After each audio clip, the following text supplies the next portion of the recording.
Hello friends, welcome to Indian study पर आपका स्वागत है। दोस्तों, अगर आपको याद होगा, पिछले कुछ दिनों पहले मैंने आपको बताया था कि अभी तक 37 केंद्रों का जो है वो सत्यापन हो चुका है, परीक्षा केंद्रों का, जहां पर यूपी पुलिस कांस्टेबल का री एग्जाम कराया जाएगा, है ना। ऐसे में आज फिर एक न्यूज़ निकल के आ रही जो कि परीक्षा केंद्रों के बारे में है, क्योंकि आप सभी लोग जानते हैं कि यूपी पुलिस कांस्टेबल का जो री एग्जाम है अब बहुत ही जल्दी जो है वो होने वाला है। लेकिन आप लोगों को मैंने नई गाइडलाइन भी बताई हुई है कि परीक्षा केंद्रों का जो चयन है वो उस आधार पर किया जाएगा जिसमें कोई भी उनका जो पुराना जो रिकॉर्ड है परीक्षा केंद्रों का बिल्कुल भी खराब ना हो। जो परीक्षा केंद्रों का जो रिकॉर्ड है वो अच्छा बना रहा है हमेशा से, वहीं पर आपका एग्जाम जो है वो हमेशा से होगा।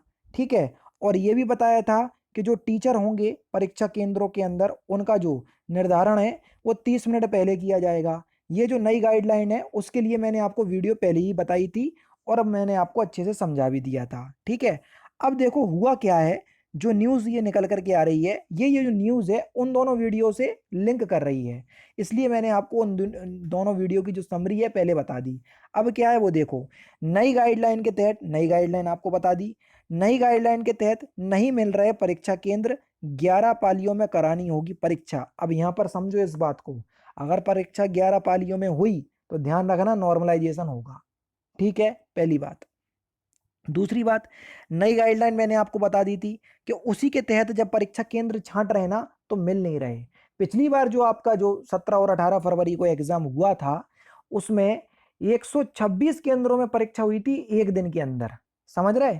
और अब जो केंद्र मिल रहे हैं केवल और केवल 54 केंद्र ही मिल पा रहे हैं। ठीक है। और भर्ती बोर्ड की बात किस किस से चल रही है परीक्षा करवाने के लिए, अब वो देखो पूरी न्यूज में। अब देखो, अब आपको न्यूज देखने में मजा आएगा। दोबारा होने वाली पुलिस परीक्षा को लेकर कई समस्याएं खड़ी हो रही हैं, भर्ती बोर्ड के सामने ये समस्याएं खड़ी हो रही हैं पूरी। नए मानक के अनुसार पर्याप्त संख्या में परीक्षा केंद्र नहीं मिल रहे हैं। क्यों नहीं मिल रहे हैं? पिछली बार आपने देखा होगा कि एग्जाम भर्ती बोर्ड ने कहीं भी करवा दिया, जो छोटे स्कूल थे उनमें भी करवा दिया, और कई स्कूल तो ऐसे मिलते थे जिसमें बैठने के लिए जो बेंच और कुर्सी होती थी वो भी अच्छी नहीं मिलती थी। जो पेपर दे करके आ रहे हैं वो अच्छे से समझ पा रहे होंगे। ठीक है। तो अब जो नई गाइडलाइन है उसमें वही राजकीय कॉलेज हो गए, पॉलिटेक्निक कॉलेज हो गए, सरकारी स्कूल हो गए। ठीक है। और जो एफिलेटेड होंगे उनको बाद में लिया जाएगा, लेकिन फिलहाल अभी उन्हीं उन्हीं कॉलेजों को या स्कूलों को चुना जा रहा है जिनका रिकॉर्ड पहले से अच्छा रहा हो। ठीक है। नहीं मिल पा रहे हैं, यहाँ सिर्फ 54 केंद्र ही मिल पाए हैं। जबकि यहाँ पर देखो, जबकि विगत दिनों में हुई परीक्षा जिले के 126 केंद्रों पर हुई थी। इससे पहले जो परीक्षा हुई थी वो कितने केंद्रों पर हुई थी? 126 केंद्रों पर। यही स्थिति रही तो जिले में पुलिस भर्ती परीक्षा के लिए 11 पालियों में परीक्षा करानी होगी। अगर 54 केंद्रों पर आपकी परीक्षा हुई तो परीक्षा जो है वो 11 पालियों में करानी होगी। और पुलिस भर्ती परीक्षा 17 और 18 फरवरी को कुल 4 पालियों में हुई थी। ठीक है। हर पाली में कुल 126 केंद्रों पर, यानी कि हर पाली में 126 केंद्रों पर परीक्षा हुई थी। अगर दिन भर का आप जोड़ लोगे, 126 चौके आप कर लोगे, तो देखो 100 चौके 400 और 25 चौके 100 तो 500 ये हो गए, और एक चौके यानी कि 504 केंद्रों पर। यानी कि अगर 69-70 हजार अभ्यर्थी मान लें तो 7 चौके 28, यानी कि 2,80,000 अभ्यर्थियों की परीक्षा पर डे चल रही थी। ठीक है। अभ्यर्थी परीक्षा केंद्र में थे। इस तरह से जिले में कुल 27, इस तरह में देखो वही आंकड़ा आपके सामने आ गया, 2,78,976 प्रत्याशी पंजीकृत थे। यानी कि एक दिन में इतने लोगों की परीक्षा जो है वो हो रही थी। पेपर लीक होने की वजह से वह परीक्षा निरस्त कर दी गई थी। उसे अब दोबारा करवाना है, दोबारा करवाने की कवायद भी शुरू हो गई है। इसी के तहत भर्ती संस्था की ओर से जिलेवार परीक्षा केंद्रों की सूची मांगी थी, उसके लिए भी वीडियो मैंने आपको बनाई थी, परीक्षा केंद्रों की सूची वाली मांगी गई थी। पर नई गाइडलाइन के अनुसार परीक्षा केंद्र ही नहीं मिल पा रहे हैं, क्योंकि आप सभी को पता है कि वही परीक्षा केंद्रों को लेना है जिनका रिकॉर्ड पहले अच्छा रहा हो। जिला प्रशासन की ओर से अभी केवल 51 शिक्षण संस्थानों की सूची भेजी गई है। इसमें एक पारी में 19,244 अभ्यर्थी परीक्षा जो है वो दे सकते हैं। इसके अलावा बृहस्पतिवार को NNIT प्रोफेसर राजेंद्र सिंह रज्जू भैया विश्वविद्यालय तथा उत्तर प्रदेश राजर्षि टंडन मुक्त विश्वविद्यालय ने भी परीक्षा कराने को सहमति दे दी, यानी कि जो बड़े जो कॉलेज हैं उन्होंने भी बोल दिया कि हाँ भैया हम भी अपनी यूपी पुलिस कांस्टेबल का री एग्जाम है कराने के लिए सक्षम है। ठीक है।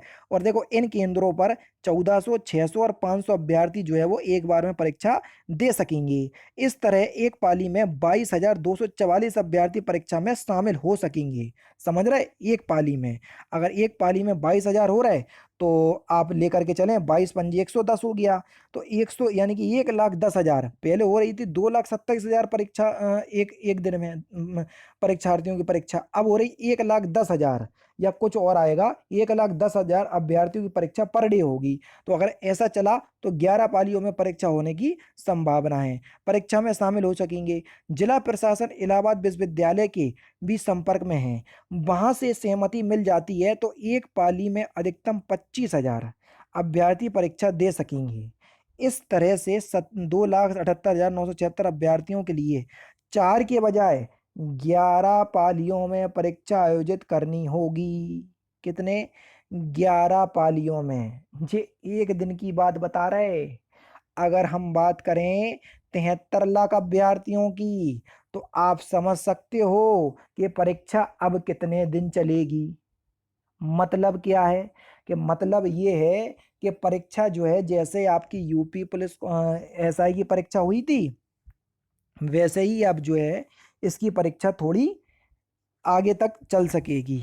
समझ रहे। अब क्या करता है भर्ती बोर्ड, किस तरीके से परीक्षा केंद्रों का चयन करता है, जैसे ही कोई भी न्यूज आएगी तो वो मैं आपको बता दूंगा।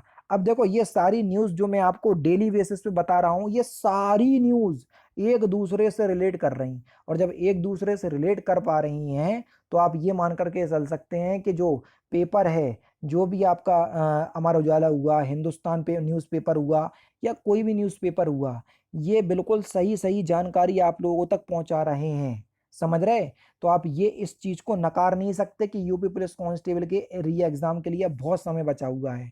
बिल्कुल भी समय नहीं बचा हुआ है। समझ रहे। तो इसलिए बिल्कुल लगातार तैयारी में लगे रहो, जुटे रहो, बिल्कुल भी नहीं हटना। जो भी आपका डाउट है मेरे से कमेंट बॉक्स में पूछ लीजिएगा। फिलहाल अभी यही न्यूज़ थी जो मैंने आपको बता दी। मिलते हैं फिर नेक्स्ट क्लास में, नेक्स्ट सेशन में। जय हिंद, जय भारत।